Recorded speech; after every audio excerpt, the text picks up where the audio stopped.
Good afternoon, everyone. My name is Ronnie Tan Kun Siang. I am a seventh generation Straits-born Chinese or a Baba. Today, I'm going to talk about the Peranakans, and this is part of the two-speaker feature presented by the Genealogy Society and supported by the National Heritage Board. I'll start this presentation. You can see here a picture. It is a sepia picture taken in 1933 of a group of Chinese gentlemen. They're called Babas. Now, how did the Babas come to being? You see they are dressed as Chinese, but many of you in current society still regard the Chinese Babas as more of a Malay. Some even ask people in our community whether we actually, why do we speak Malay and why do we eat pork? So we say, well, we are descended from the Chinese, but we have adopted Chinese customs and religion, but we have absorbed local Malay customs and etiquette. And as Sarafan has mentioned earlier, we have a mixture of Chinese and Malay cultures. Okay, I'll go to the next slide. Now we'll talk about the outline today about the origins of how the Straits-born Chinese came to being. And next I'll come to my family ancestry. And after that, we'll go to a pictorial cultural heritage and we'll mention some features of our culture. Now about myself, I'm a seventh generation Peranakan on my father's side and 8 on my mother's side. My paternal ancestor came from Chunmei village within the Longhai district of Changjiu prefecture in the province of Fujian, China. Somewhere around 1776, this ancestor Tan Siang Long left his village. It was a farming village and he settled down in Malacca around 1795, just when the British took over Malacca from the Dutch. And that was also the time that was the ascendancy of the British and the decline of the Dutch in this South Asian Malay archipelago. Now, my DNA is almost about 1/3 Malay, but this Malay is a bit of a question mark. So many historians and sociologists have defined Malay as of Batak, Minangkabau, Bugis, and Balinese heritage. And the rest of my heritage DNA is Chinese, except for a little bit of 6% of Indian blood. Now, I was born and raised a straight Chinese Hokkien Baba. At home, I spoke Malay and English at school, and at home, I speak Baba Malay with my mother and father. And also, I learned a bit of Mandarin in primary school, but not enough to be very fluent. I still eat my rice meals with my right hand. And also, I love Chinese and Peranakan food, but not liver and kidney. But everything else is on my plate, whether Indian food, Chinese food, Western food, anything that. Now, this picture was taken somewhere around 1913 and presents about the height of the Straits-born Chinese Baba, height of his power. That was the time when the Babas became very rich through their ownership in plantations, in rubber plantations, in tin plantations, and they also traded in gambia and pepper. So by the time the 1930s arrived, their fortunes had declined because the price of rubber had fallen almost to the floor. Now you can observe from this picture here, this lady here, this is my great-grandmother, Lim Eng Nio. She passed away in 1919. Now, this is her son, and these are the sons of this man here called Chua Lip Sien. 1, 2, 3, 4, his children, and this is his brother, and this is his wife here. Now observe very carefully. They are very upright, and their clothes are very colorful, and you can see the transition of the baju panjang into the Chinese costume. Now some nyonyas or ladies or the Chinese Peranakans or nyonyas, they did not want to wear kabayas, like for example this kind, but they wanted to wear baju Shanghai, because that was the time after 1911, the Chinese Revolution had ended the Qing dynasty. The Manchus were driven out and they were no longer in power. So Sun Yat-sen ruled China with his philosophy, but it became a period of turmoil until Mao Zedong consolidated China and united China in 1949. But that is another story. Now, this disclaimer is important to inform that this presentation is to inform the public on the topic of general interest. It does not reflect the opinion of any society association to which I may be affiliated with. It is presented not for profit, and no copyright infringement is intended on the content. So I'm not making any money from anything from the content or images I use, okay? And anyway, most of the pictures that I present here today are from my own private collection. Now, the Peranakans, they're also known as Babas and Nyonyas. They're also known as Straits-born Chinese. Now, Peranakan actually means local born. We are referring to the Chinese who were born in the Straits settlement during the period from 1826 to 1946.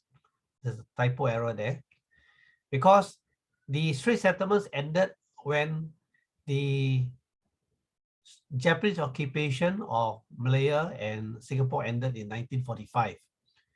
So the local people were ready to drive the British out and agitate for independence, which Malaya got independence in 1957 and Singapore finally in 1965. Now, most of the Peranakans were actually Hokkiens from Fujian province in China. Now, they had migrated to this region called Nanyang, which is basically the Nusantara, or called the Malay Archipelago. Now, they had evolved. When they first came from China, they spoke Hokkien. But over time, because of the use of the lingua franca of Malay as a business language, they slowly began to speak more and more Baba Malay, and slowly they dropped off the Hokkien dialect. But something like 20% of our Baba Malay still contains the Hokkien words. Now, many Babas in Singapore originate from Penang, Phuket, Java, Sumatra, Malacca, and Indochina, and even from the Philippines.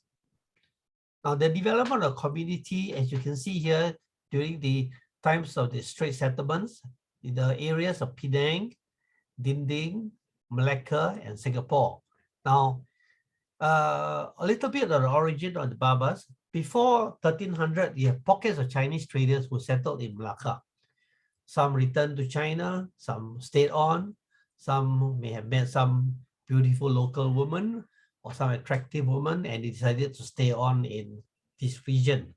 And these local women are basically defined as Batak, Balinese, Bugis. And many of them will serve as servants and workers in the Chinese households. They were actually bought from places called Batak in Bali, and even Bugis slaves, as Sarafen has mentioned earlier on. Now, the basic timeline of the community is 1400, Malacca Sultanate. You have some Chinese in Malacca, and actually it's been recorded that 2 Chinese sea captains actually helped the Portuguese to overthrow the Malacca Sultanate. Okay? Then you have the 1511 Portuguese colonization, followed by 1641, the Dutch, and then from 1795 to 1946, the British.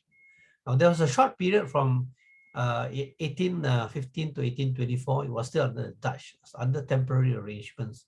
But from 1824 onwards, the British had taken over until 1946. So it was quite a long period of time. And that explains why some of us today speak better English than Malay and Hokkien. So we have evolved. Right? Now, the Chinese, there was a small population of Chinese in Malacca. Oh, there's a typo there. From 1400 to 1795. So during this period of about 400 years, there were little communities of Chinese, and gradually they married the local woman and they formed mixed hybrid societies of Chinese. And by the time my ancestor came from Fujian province, there were already some Chinese of mixed parentage. Okay, now you also have Chinese in the Dutch East Indies, in Indonesia, for example, in Semarang. Now, my paternal progenitor ancestor was Tan Siang Long. Unfortunately, I don't have a picture of him. He left China around when he was a teenager, around the age of 16. He left for Batavia to trade. And he left the farming county of New Way. The place is called Eight Holes. When I went to China in October 2019, there was this place exactly called Eight Holes. In Hokkien, it's called Puet Kang. Okay? And this is in the Longhai district of Changchiu Prefecture. So he traded in Dutch Batavia for about 10 years. Then he arrived in Malacca.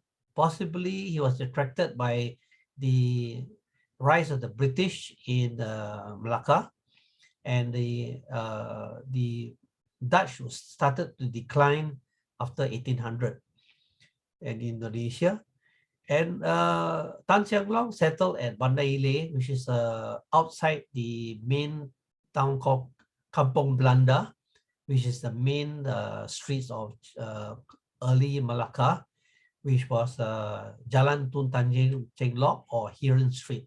And the other accompanying street was Jonker Street, okay, Gentleman Street. Now, he also built a few houses along Banda Ile, but all these houses have already been demolished. And he started a family tree that's now in his 8th generation. Now, he died in 1828, but his gravestone is still at Ailele, Malacca, still well preserved.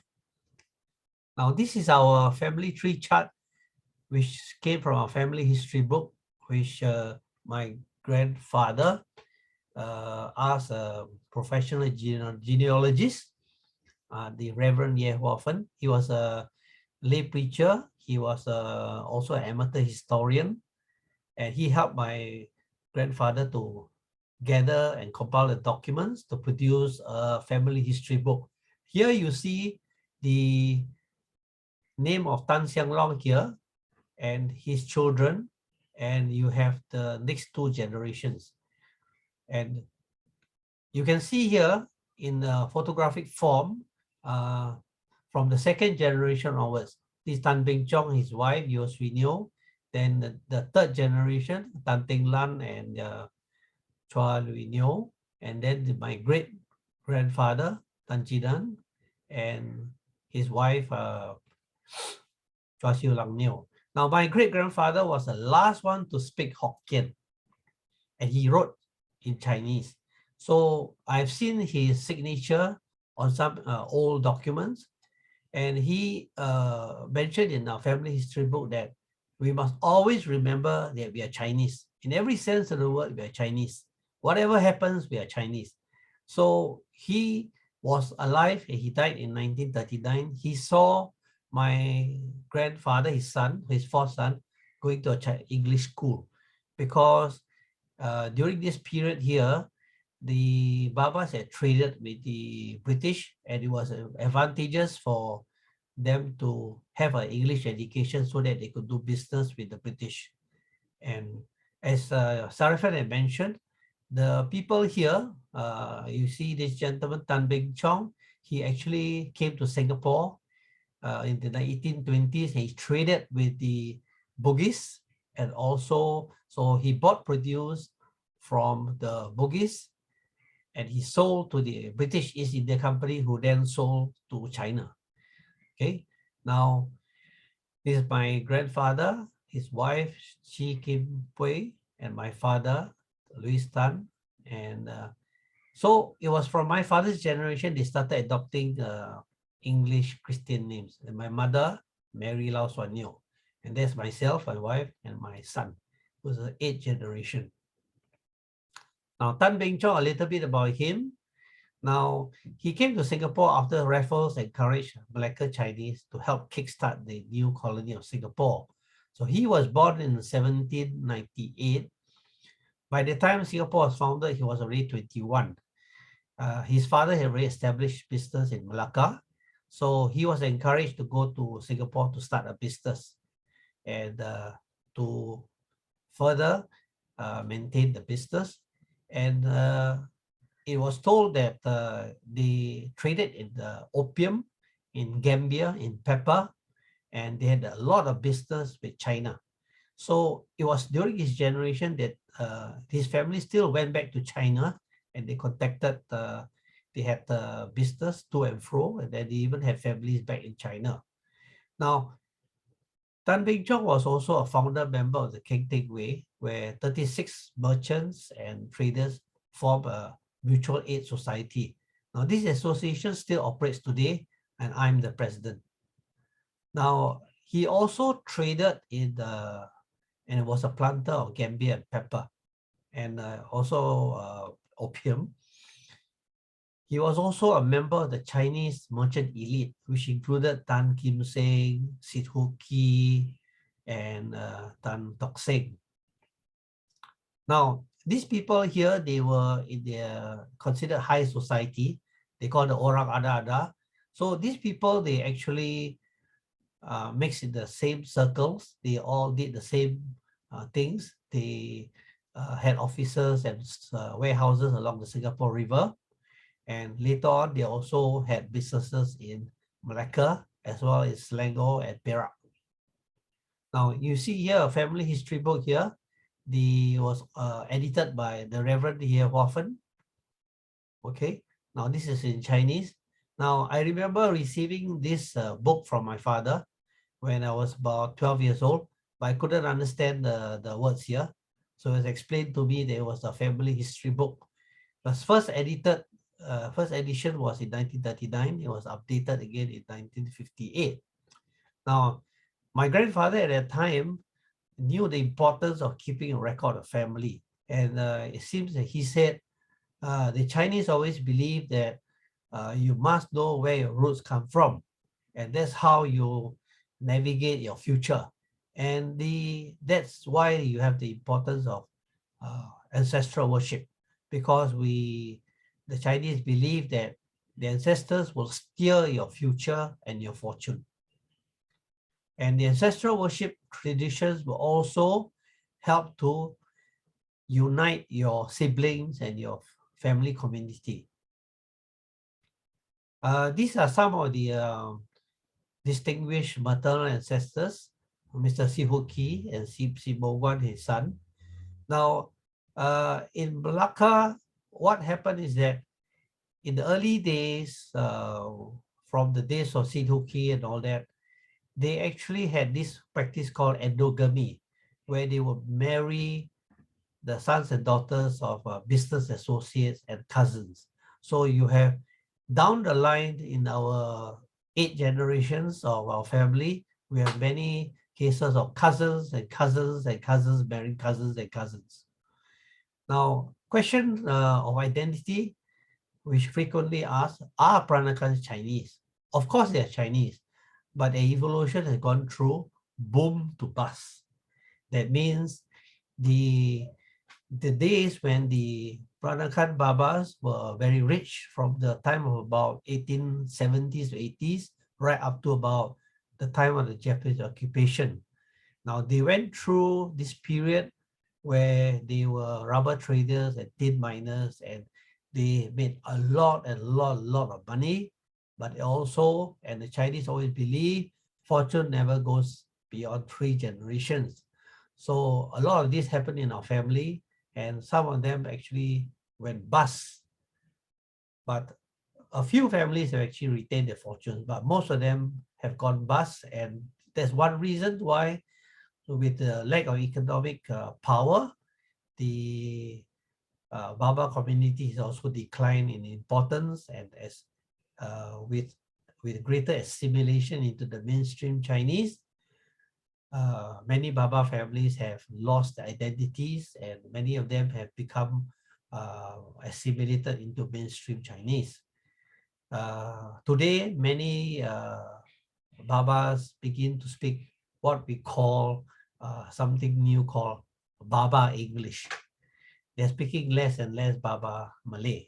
Now, my great-grandfather always stressed the importance of identifying ourselves as Chinese.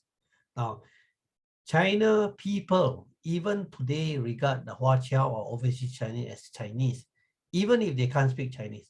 So when I went to China, that's what happened.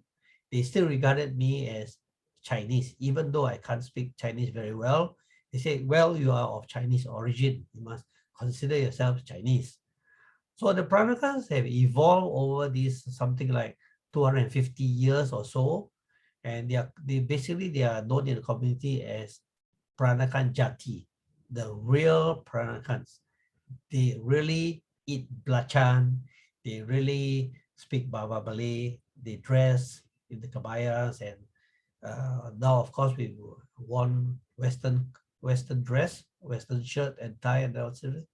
But we are now steadily assimilating into the Chinese mainstream. So whether you are Hokkien or Cantonese or Teochew, it's a free-for-all now. Anyone can marry anyone, and there's no longer this compulsion to say you are Hokkien or whatever. Most people in Singapore today identify themselves as Singaporean, and then they will say, oh yeah, my origin is from China or from India or from Indonesia or where else. Now, previously, a lot of arranged marriages and dialect rules ensured that people marry according to dialect and race lines.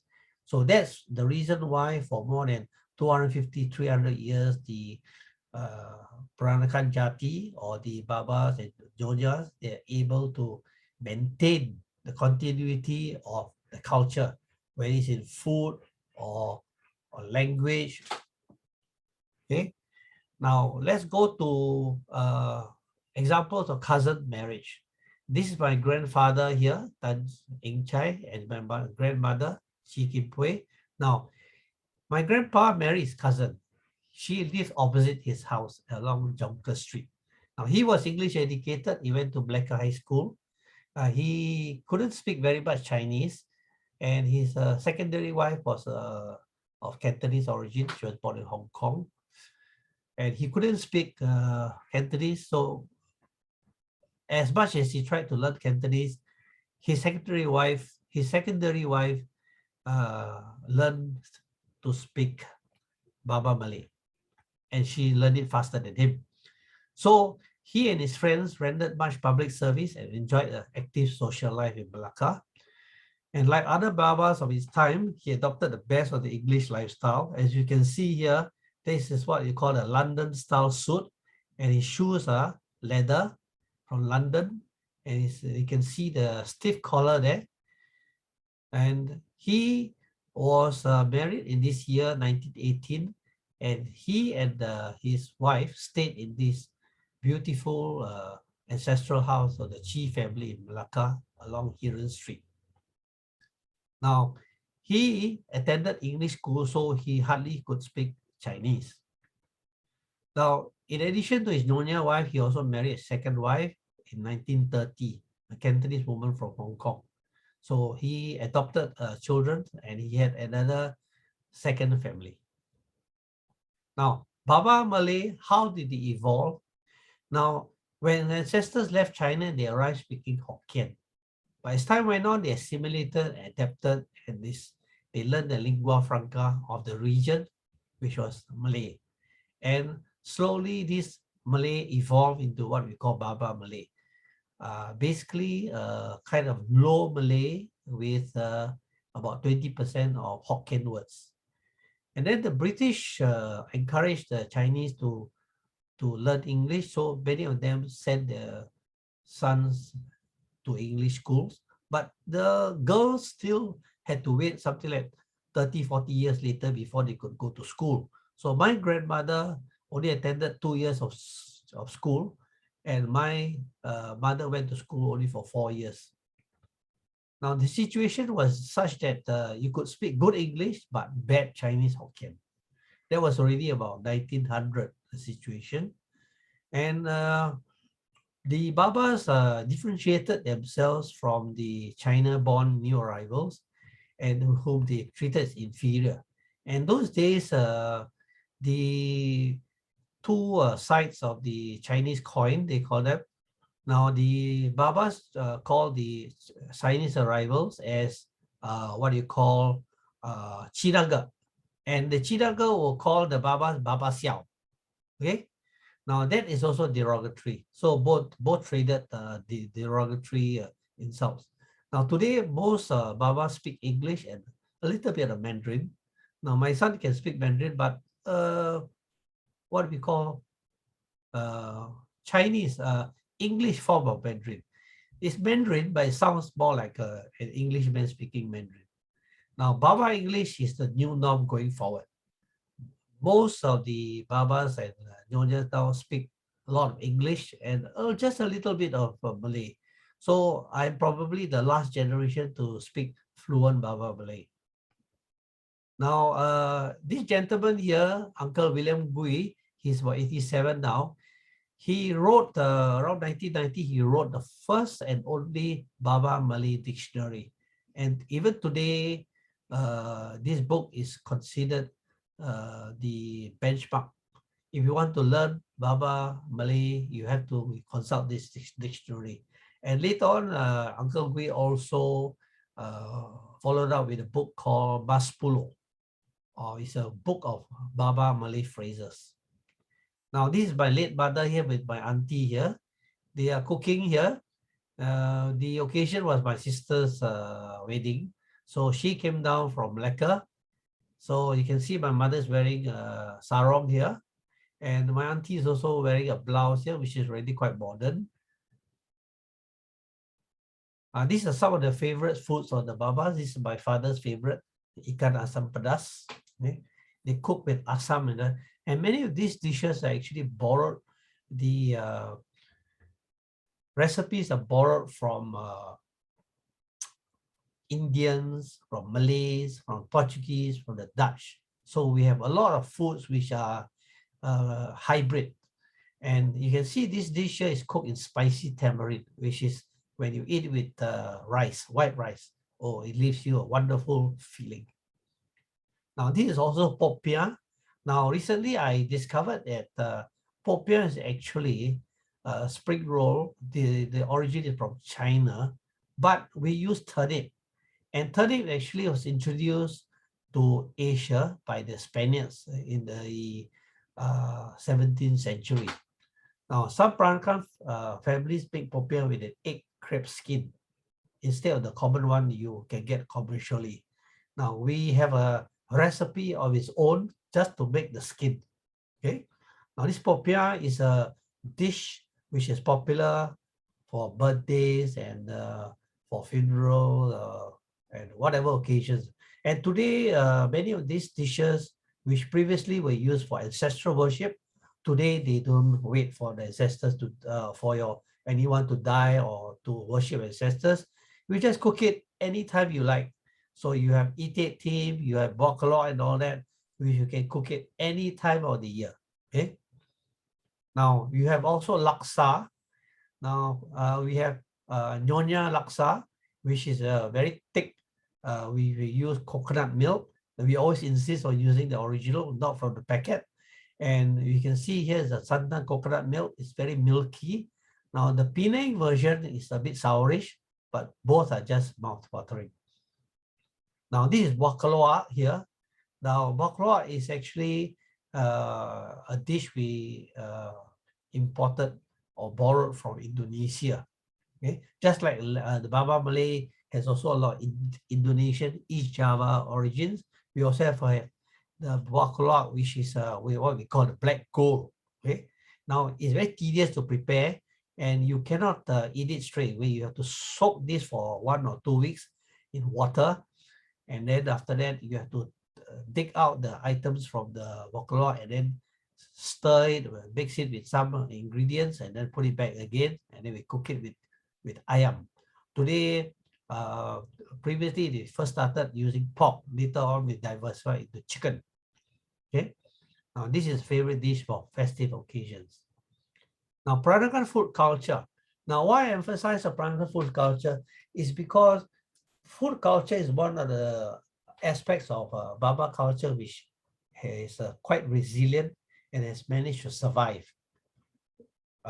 Unlike things like Baba Malay, which is losing relevance.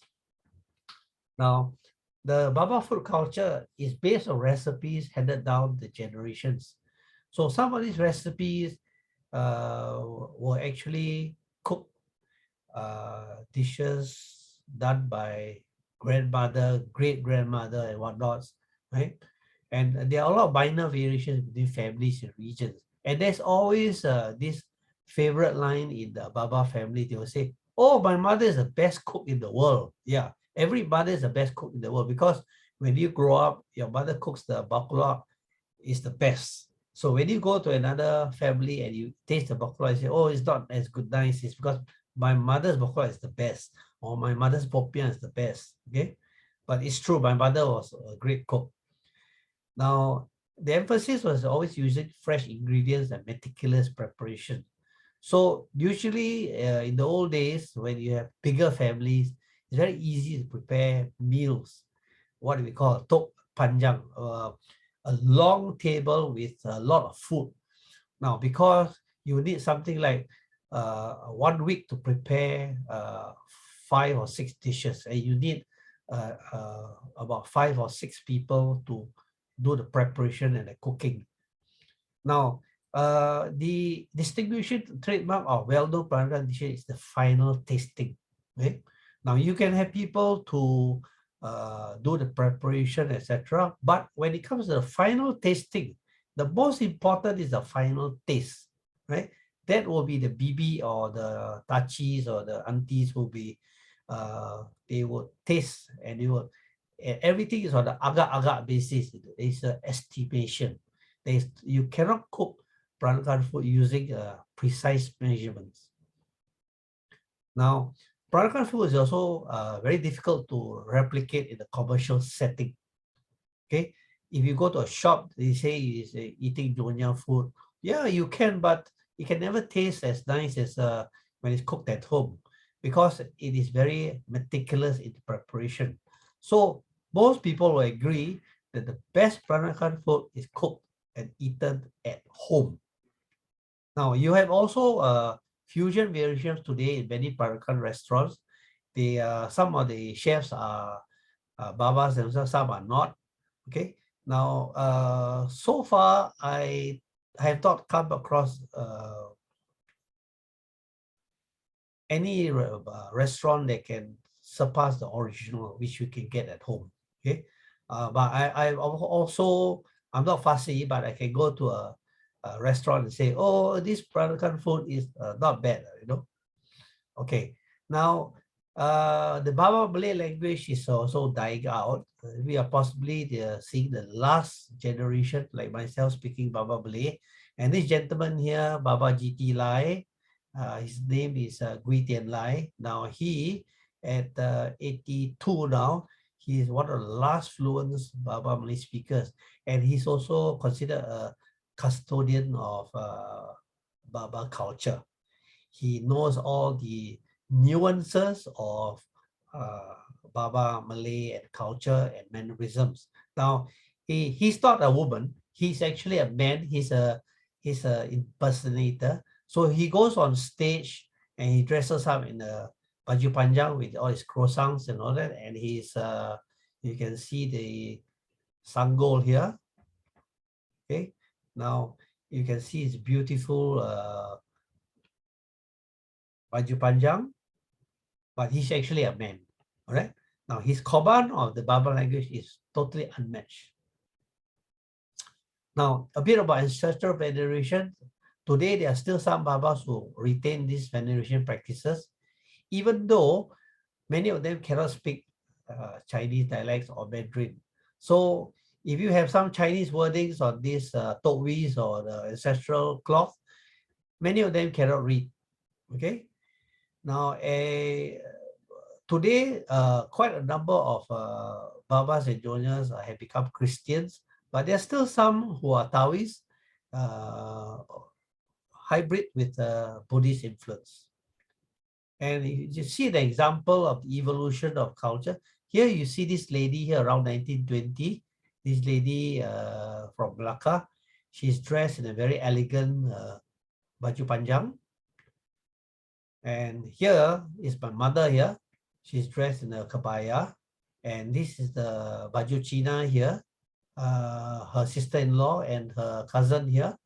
And this little boy, who is about 70 plus now.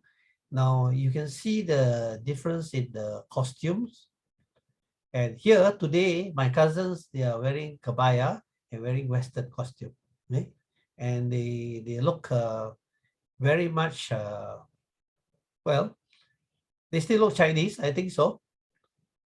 Now, this was a woodcut print done in around 1880 of two Baba gentlemen. This is what they wore. And you can see here, my uncle here now, borrowing in the Filipino kind of barong here. And this gentleman here, my uncle, wearing a coat, shirt and tie. They've already adopted Western dress. That was around 1980.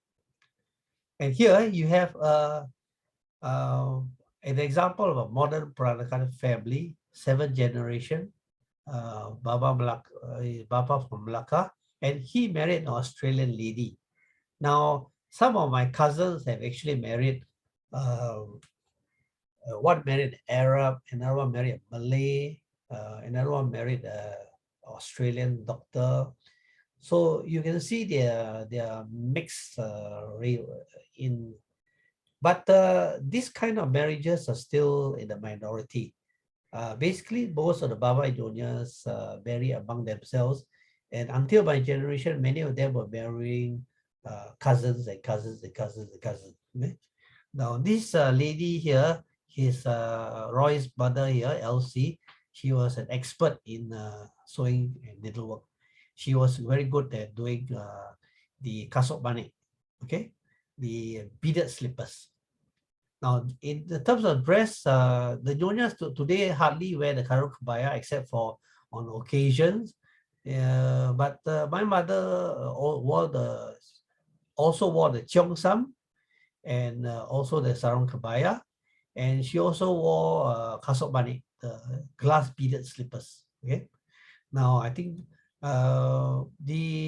but my mother also preferred the more comfortable Western fashions and footwear. They were easier to dress. Unlike the sarong kebaya, you have to learn how to tie your kain, and the kebaya is your blouse. It's a bit of a border. Now the krosang, there's also 3 sets of brooches which will use to fasten the kebayas. Okay, but the krosang nowadays is a bit rare to find because from what I was told by my mother, many of the croissants have actually been refashioned into modern jewelry. So some of the modern jewelry that we are wearing today actually originally were croissants from our grandmother and great-grandmother's days. Now, in the pre-war days, many Babas will wear baju lok chuan, a Chinese kind of loose jacket and trousers, which you see here. This is baju lok chuan. Now, and at home they would wear the sarong. My father was very comfortable wearing the sarong and just a singlet.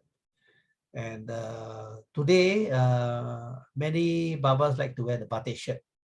Okay? It's casual wear and you don't have to wear the stiff coat and tie. Now, just as an example here, my great-great-great-grandmother, Yo Sui Nio.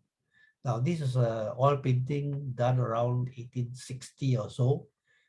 This picture was donated to the NUS museum, and they've already done a very good restoration done by the Heritage Conservation Center in Singapore. Now you can see she wears a Ming Dynasty kind of robe. It's an outward defiance against the Qing. And in the right hand, she holds a rui. Now this rui, I was told by the museum curator that it's a sign of very high social standing. Okay? I had donated this portrait to the NUS museum. Now, there are also, you can see very quickly, there are some very well-known Babas throughout our history. Tan Kim Seng, merchant philanthropist, Tan Tok Seng, merchant philanthropist from who founded Tan Tok Seng Hospital. And incidentally, Tan Tok Seng also came from the same village area as my ancestor. Now, this is Tan Cheng Lock, also related to us about 7 generations ago. And this is Lee Kuan Yew, who is also our former politician, our esteemed Prime Minister, who literally founded the independent Singapore of 1965. Now, identity and social standing. Now, the Peranakans were present in the Malay archipelago even before the arrival of Stamford Raffles in 1819. Now, as Sarifan mentioned earlier on, there were also Bugis, there were also Chinese in the Singapore. They were also engaged in Gambia planting. Now, many Babas became successful merchants and enjoyed esteemed positions in societies. They became the elite of the elite, right? And the Malacca Baba merchants were encouraged to come to Singapore to help kickstart the Singapore economy by Stamford Raffles, who was actually in Malacca for a while, and his assistant, Colonel Farquhar, was the Raja of Malacca, something like the governor of Malacca. And the golden age of the Peranakan in Singapore and Malaya was roughly from the 1830s to the 1930s. So that's about something like about 100 years. Now, by 1959, the Peranakan community had declined in economic and social influence. But somehow, the top political leaders were Babas, like Goh Keng Swee, Lim Kim San, Lee Kuan Yew. Now, the assimilation is still ongoing today, and as the Babas come full circle, they re-enter the Chinese mainstream community. So after something like 500 to 600 years of evolution, the Chinese have finally returned back to it's a cycle into the mainstream community. Now, the Peranakan, this is a common label which has been literally been abused by the commercial world. Now, you can find practically anything today. They say you have Peranakan tau, Peranakan rendang, Peranakan curry puff, Peranakan kuih, Peranakan bacang, Peranakan house, Peranakan kebaya. And when I was young, they used to say, "Oh, you got you have a Peranakan face." Now it's a bit ridiculous, but that's what they believe. Now, so anything and everything can be labeled Peranakan, just because they can. It's a label which is rather saleable. When people hear Peranakan food, Peranakan this, that, they say, "Oh, it must be quite nice." Okay, so Peranakan food is unique, and the best is home cooked. Now, to me, being an 8th or 9th generation Peranakan, I don't find it. There's no big deal in being a Peranakan. I still consider myself as first Singaporean, then a Peranakan. You cannot be a Peranakan if you are not one. Okay, some people claim to be a Peranakan. They say, "Oh, I eat belacan, I can speak a little bit about Malay. Oh, I'm a Peranakan." No. If you are a Peranakan, you know you're one. Okay, if you're not, you know you're not. Now, in conclusion, I would just like to wish everyone that our Peranakan culture is a very rich culture and is very inclusive and is for all to enjoy and share. Thank you.